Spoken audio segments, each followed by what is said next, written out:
Good evening, everyone. My testimony of how I came to Christ. I was born in a Zoroastrian family, which is a religion from India. I believed in good works, good thoughts, good deeds. That's all we were taught all our lives, that if you did enough good, that you would be accepted by God. That's how I was brought up, and that's what I sincerely believed. It was entirely works-based. The more you worked, the better chance you had of getting to heaven. And the more worse things you did, the more chance you had of going to hell. And that's made eminent sense to me. So that's what I believe. But there was a family across the road from us who were born-again Christians. They were very lively evangelical Christians. And they told me, and they told our whole family, that actually that's wrong.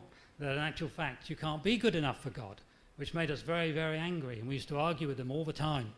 And quite heated too. And yet they were calm and peaceful and happy all the time, which made us even worse.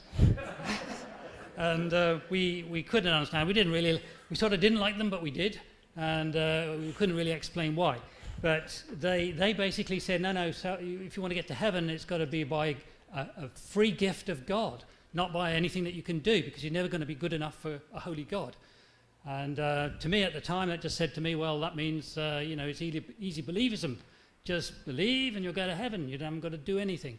And they said, no, you'll want to do good things. You'll want to do the same things that you feel that you must do now. But the difference will be that you won't get the cart before the horse. It will be the other way around, that you'll want to do them. So I just didn't have anything to do with it. I thought, no, this is wrong. So to my whole family, we all just thought, no, we're going to go on with works. And it made sense to us.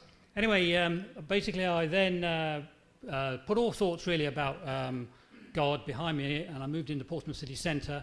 And as a young man, I just lived a normal worldly life, really a totally worldly life for several years. So nightclubbing, drinking, driving around in our cars, partying, everything basically.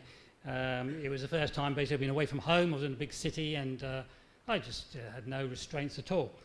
However, there was always God's call on my life, because as the years went by, I felt that there was an emptiness in me, that things just weren't satisfying.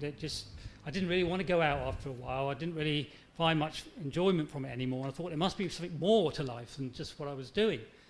And I didn't know what it was, and I didn't know, but God was definitely calling me. Anyway, as part of my degree, I had to do a year in an office, because I was trained to be an accountant. And I came to Cornwall, and the firm I worked with found accommodation for us, and it was sharing with, would you believe it, a born-again Christian. So I'd got away from them when I was young, but then again, God put somebody literally living with me pretty much 24 hours a day, because we worked in the office together, and then we lived in the same flat together, so I couldn't get away from it. And what I noticed was that there was a peace and a joy, the same as I'd noticed in that family across the road from us. And it was something that was quite attractive, but also something that made me really angry as well. So I couldn't really get my head around it. Anyway, I noticed in the office when he was mocked for being a Christian, he held firm to his faith, and I mocked him too. And yet, deep down, I quite respected the fact that he was holding to his beliefs. And I knew that there was a strength there that I didn't have. So I bought a Bible. And I read it for 18 months, cover to cover, backwards, every way. All the books about Christianity, everything. And I was struggling with it for quite a while.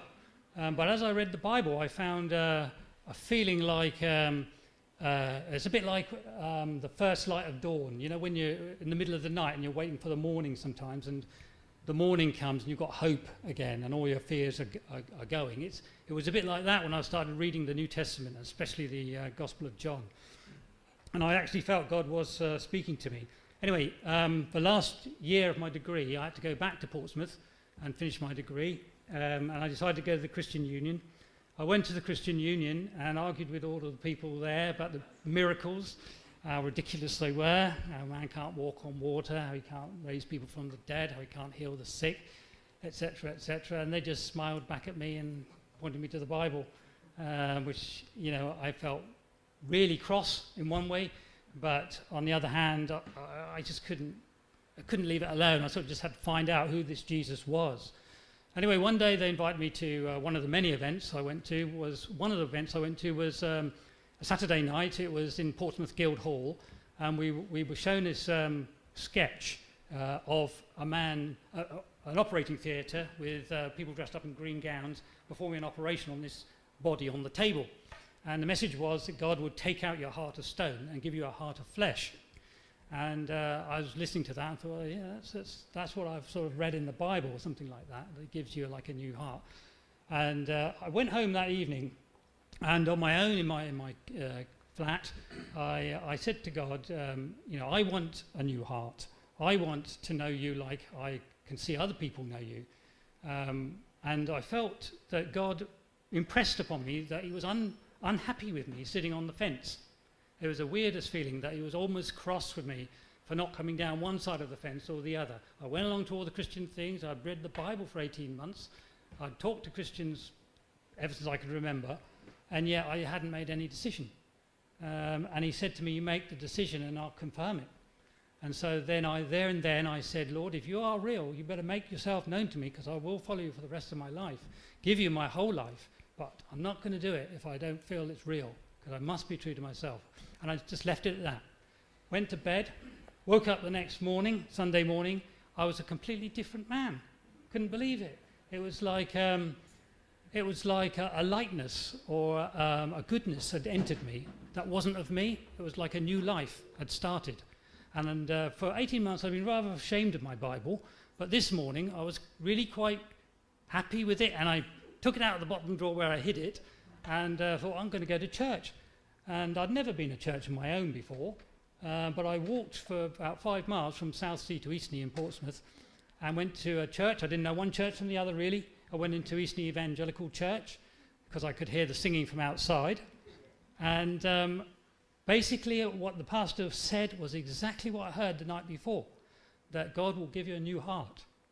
And he does. He gives you a new heart, and he makes you a new person. And that's what it means to be born again, that if you earnestly seek him with all your heart, you will find him. But it took me a long, long time, and it took me 18 months of reading the Bible. Other people, in a flash, he gives it to them. But other people have to search, and I had to search. But I found him, or he found me. And I'm so grateful, and he's blessed me ever since with a wonderful life, a wonderful wife, and 3 children, all 3 boys, not children now, 3 grown men, that all know God themselves. They all know Jesus themselves, and I'm so blessed. And if you don't know Jesus this evening, I highly recommend him to you. Thank you very much.